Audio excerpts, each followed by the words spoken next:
Kalau Anda memang sudah tidak bisa membantu orang Palestina, paling tidak Anda jangan membantu orang Israel. Ini keimanan, jangan banyak berhujah. Jauhi segala produk yang dihasilkan oleh orang-orang itu. Karena sesungguhnya kalau Anda membeli kepada mereka, sudah tidak bantu Palestina, Anda belanja kepada mereka. Iman Anda di mana, hai hamba Allah? Seandainya umat baginda Nabi Muhammad kompak, yang punya toko berapa ribu toko, berapa ratus toko dari Sabang sampai Merauke, kalau mereka semangat untuk mengangkat produk saudaranya, apa yang terjadi? Ekonomi bangsa. Bismillahirrahmanirrahim. Kami yakin kisah Palestina pun juga tidak beda dengan kisah Sayyidina Musa alaihissalam.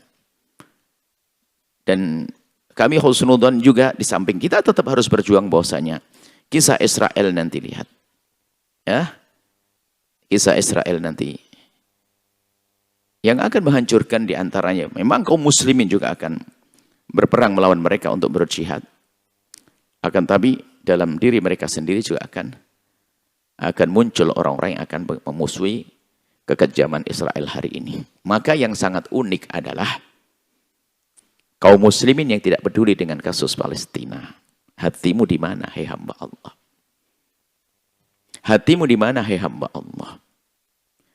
Sudahlah, Anda harus punya martabat. Ada beberapa martabat tertinggi.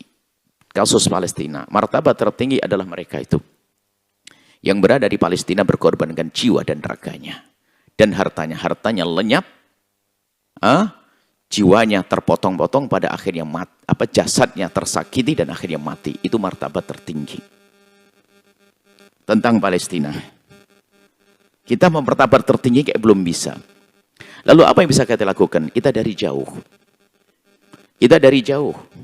Paling tidak kita martabat, okelah bawahnya. Saya tidak bisa berjuang dengan jasad saya. Tapi paling tidak harta saya dong.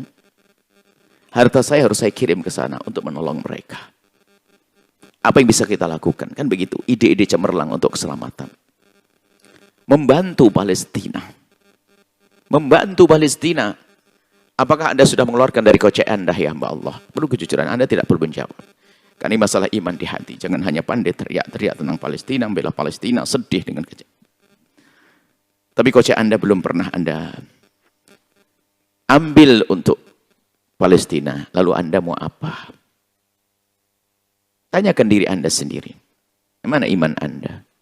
Mereka saudara-saudari kita yang ditindas, ketakutan dan sebagainya. Jihad dengan harta kita deh. Biarpun hanya Rp1.000 karena Anda punya uang cuma Rp2.000. Kasihkan hanya Rp100.000 karena Anda memang cuma Rp200. Anda harus membantu mereka, bismillah, dengan harta Anda. Kemudian yang ketiga, kalau Anda memang sudah tidak bisa membantu orang Palestina, paling tidak Anda jangan membantu orang Israel. Ini keimanan, jangan banyak berhujah. Jauhi segala produk yang dihasilkan oleh orang-orang itu. Karena sesungguhnya kalau Anda membeli kepada mereka, sudah tidak bantu Palestina, Anda belanja kepada mereka. Iman Anda di mana, hai hamba Allah? Dan jangan banyak berhujah lah, itu kan sudah pegawainya kan orang Indonesia semuanya. Lalu bagaimana kalau saya hentikan produk itu? Nanti orang tidak punya pekerjaan kerjaan. Ini orang-orang Indonesia yang bekerja di tempat tersebut harus kita rindukan paling tidak. Kalau Anda tidak bisa mengeluarkan jiwa Anda untuk berjuang, harta Anda untuk berjuang, paling tidak Anda punya kesabaran untuk menghentikan. Untuk tidak membeli produk mereka. Dan buahnya nanti kalau kita sudah berani seperti itu, maka apa buahnya? Buahnya adalah produk saudara kita akan terangkat. Karena manusia tetap akan butuh kepada makanan, butuh kepada minuman, butuh mau tidak mau. Dan akan terangkat saudara-saudara kita. Saudara kita siapa yang terangkat itu? Saudara kita yang peduli dengan Palestina itu. Dan memang harus sedikit dijelaskan. Perlu dijelaskan tentang produk musuh kita itu ada 3. Paling tidak ada 2 produk. Atau 3. Yang pertama produk yang kita pasti boleh beli dari mereka. Yaitu apa? Untuk berperang. Kita boleh membeli senjata karena mereka telah menembak kita. Sementara kita tidak punya tembakan. Saya akan beli senjata dari mereka dengan bermacam-macam cara untuk menembak ke mereka. Maka untuk bersaing dalam peperangan kita sah. Atau yang kedua adalah untuk bersaing dalam pergulatan ini. Percaturan dunia ini. Teknologi segala macam. Kita bisa menggunakan produk mereka. Karena memang apa? Kita belum punya. Belum ada di tempat kita. Yang sesuai supaya kita tidak kalah terus dalam dunia ini. Teknologi kita bisa mengambil milik mereka jika memang tujuannya adalah untuk melawan teknologi mereka. Sebab kita tidak akan mampu.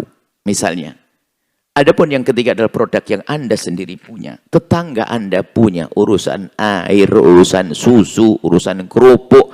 Masa beli kerupuk aja harus nyumbang ke Israel? Anda ini bagaimana? Beli air saja nyumbang ke Israel. Lebih baik haus. Anda jangan berhujah, hai hamba Allah, dalam hal ini.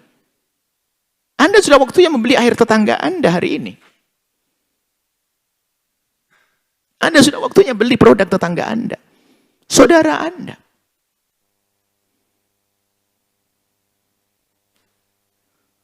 Kalau ada saudara non-muslim sekalipun, asalkan dia tidak memusuhi Islam, kita tidak dilarang kok berhubungan baik dengan mereka. Tapi kalau sebuah produk sudah diindikasi bahwasanya akan ke sana, ke Israel, kok Anda masih minum, di mana iman Anda?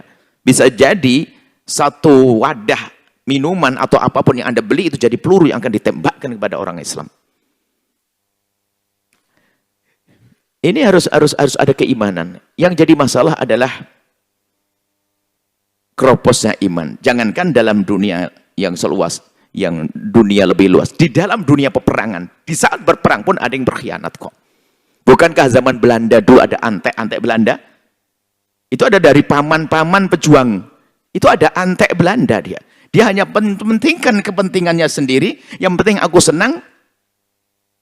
Dia mengambil keuntungan di balik kedekatannya dengan musuh. Tolong hai hamba Allah, sadari makna ini. Kita jangan menjadi antek. Antek-antek musuh. Yang lain teman kita berjuang, bersimbah darah. Nyawa melayang. Kemudian harta hilang. Ternyata kita enak-enak. Kalau Anda masih meminum produk saudara. Saudara memusuhi kita. Yang memusuhi Islam, musuhi Palestina. Ini orang-orang, Anda punya orang di luar Islam pun. Ya memang dalam hatinya ada kesadaran keinsyafan tentang kemanusiaan. Mereka sudah nggak mau. Berusaha untuk memboikot produk-produk semacam itu. Ini mana iman, wahai hamba Allah. Jangan banyak berhujah. Loh itu kan aku punya toko, sudah terlanjur punya toko. Karyanya banyak. Dan produknya isinya mereka semuanya. Milik mereka semuanya. Kalau saya tutup karya gimana? Saudara Anda bukan tidak punya produk. Langsung hentikan ganti produk saudara Anda. Ini perlu jihad. Kalau pada zaman Belanda dulu kan ada antek terang-terangan, ya kan? Langsung memihak kepada Belanda, jadi mata-mata dan sebagainya. Na'udzubillah. Waduh, semuanya kan benci. Jangan sampai kita menjadi antek halus. Antek halus. Tidak pernah peduli kepada urusan orang Palestina.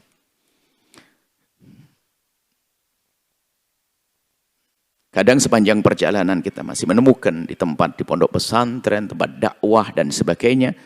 Begitu mudahnya menyajikan minuman ataupun apapun yang ternyata diindikasi ini adalah untuk memerangi Islam Palestina, memerangi kaum tertindas di Palestina. Baik, ini diantara yang perlu kami hadirkan ya, kisah Nabi Musa AS. Ayo kita semuanya insaf, itu saja. Kami ingin mengajari insaf dari diri kita sendiri. Paling tidak jika Anda pun belum bisa menyumbang, membantu Palestina karena memang kita kelas pelit, kita kelas tinggi, paling tidak Anda jangan membantu musuh Palestina, biarpun hanya Rp1 pun. Pastikan itu. Lebih baik haus. Lebih baik saya menggodok air sendiri. Lebih baik saya bikin susu ke Kuningan, saya beri susu asli milik saudara kita, dan seterusnya, dan seterusnya. Dan coba saja Anda bayangkan. Saudara kita punya produk banyak. Tapi produknya bagus-bagus. Tapi tidak berkembang. Kenapa? Karena kita lebih senang dengan produknya orang yang memusuhi kita. Sehingga saudara kita tidak kita beli. Mana bisa berkembang? Toko-toko Anda harus berubah hari ini. Ini di luar kita malu dengan Allah dan juga malu dengan orang non-muslim. Orang non-muslim di luar sana yang punya kepedulian betul memboikot juga. Bagaimana umat Islam kok masih ada? Umat Islam ada yang membela hari ini. Kenapa begitu banyak beralasan? Nih, di luar sana itu. Ada orang punya perusahaan akan ditutup demi, biarpun saya rugi. Paling tidak saya tidak melakukan kezaliman. Non-muslim juga ada semacam itu, bukan orang Islam saja. Kalau Anda belum bisa misalnya, gini loh ya, Anda golongan orang banyak duit. Ternyata Anda kok belum bisa berderma, bersedekah. Urusanmu, duit-duitmu sendiri. Itu kan masalah hati. Tapi jangan menggombosi orang yang mau berderma. Ngapain sedekah-sedekah ke sana? Apalagi dengan isu-isu, wah nanti nggak nyampe dan sebagainya. Bukan urusanmu nyampe dan nyampe. Yang penting kita membersihkan hati kita dari ketidakpedulian. Misalnya ada tetangga kita, fakir, orang miskin di samping rumah kita. Atau di gang-gang sana. Dia fakir, miskin, kesakitan, kelaparan. Kita mendengar, lalu kita ingin mengirim uang dan makanan. Tatonya apa? Setelah kita kirim ke seseorang, sama orang dibawa pergi. Saya tidak tahu, orangnya sampai mati. Saya nggak dosa yang penting. Yang dosa yang bawa itu. Tapi saya sudah keluar daripada ketidakpedulian dengan saudara saya. Jangan bicara sampai tidak nyampe, urusan nanti. Yang penting keluarkan dari ketidakpedulian Anda ini. Laisa minna ma lam tahyahtam bi amril muslimin. Tidak golongan kami ahli iman kalau tidak peduli dengan urusan kaum muslimin. Ini yang harus kita hadirkan makna ini. Kalau berhujah, biarkan dia berhujah. Oh ini kan begini ini. Hati-hati kalau berhujah. Anda sendiri akan menyesal dengan hujah Anda sendiri. Kalau Anda pelit, jangan ngajari orang pelit. Kalau Anda belum bisa meninggalkan produk-produk musuh, Anda jangan mengajak orang beli produk musuh. Selesai. Paling tidak itu. Mungkin Anda termasuk, ya, kalaupun tidak menjadi antek, bahunya sajalah. Tapi jangan membawa orang lain untuk jadi antek. Antek musuh. Itu loh. Kita perlu membangun. Jujur, tetangga kita, saya melihat kemarin. Kita lihat kemarin ke bandara juga kita melihat. Ternyata produk lokal banyak. Sekarang ada pameran di bandara sana, pameran produk-produk lokal di Indonesia. Kita lihat produknya cakep-cakep, tidak kalah dengan produk-produk itu. Kenapa tidak gitu kita angkat? Kalau seandainya umat baginda Nabi Muhammad kompak, yang punya toko berapa ribu toko, berapa ratus toko dari Sabang sampai Merauke, kalau mereka semangat untuk mengangkat produk saudaranya, apa yang terjadi? Ekonomi bangsa ini akan terangkat. Indah. Indah semuanya. Baik ini. Tentu tidak kita pungkiri ada orang-orang Yahudi yang benci dengan kejadian hari ini di Palestina. Karena memang ini adalah bukan sekedar urusan agama, seharusnya kita berpikir ini sudah kemanusiaan. Kalau Anda tahu peperangan dalam Islam itu indah, anak kecil nggak boleh dibunuh. Nabi melihat perempuan dibunuh, kenapa kok perempuan ini Anda terbunuh di sini? Ada perempuan kafir terbunuh di sini, kan perempuan tidak ikut perang, kenapa kau bunuh? Ditegur oleh Nabi. Kakak-kakak ketua yang tidak boleh. Tidak boleh membumi hanguskan peternakan, perkebunan, itu Islam. Tapi lihat di luar Islam sana, lihat. Membumi hanguskan peternakan dan seterusnya, bayi-bayi mati. Mati syahid, mati mulia. Kekejaman yang luar biasa. Kekejaman yang luar biasa. Nah ini makanya kemanusiaan harus. Makanya kalau kita lihat negara-negara yang mereka adalah bukan negara muslim pun ternyata subhanallah rame.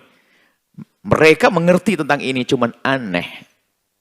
Bin ajaib, ini orang Islam sendiri ternyata masih bingung urusan begini. Itu imannya di mana, pikirannya di mana, hatinya di mana. Ini hadian.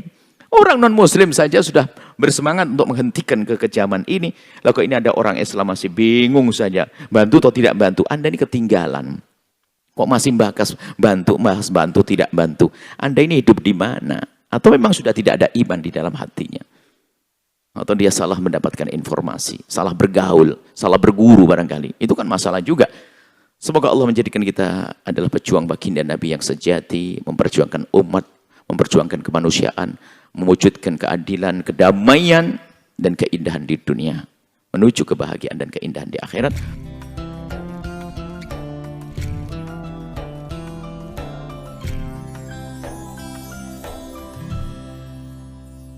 Sahabat Al-Bahjah TV, setelah menyaksikan video ini, jangan lupa bersolawat kepada baginda Nabi Muhammad.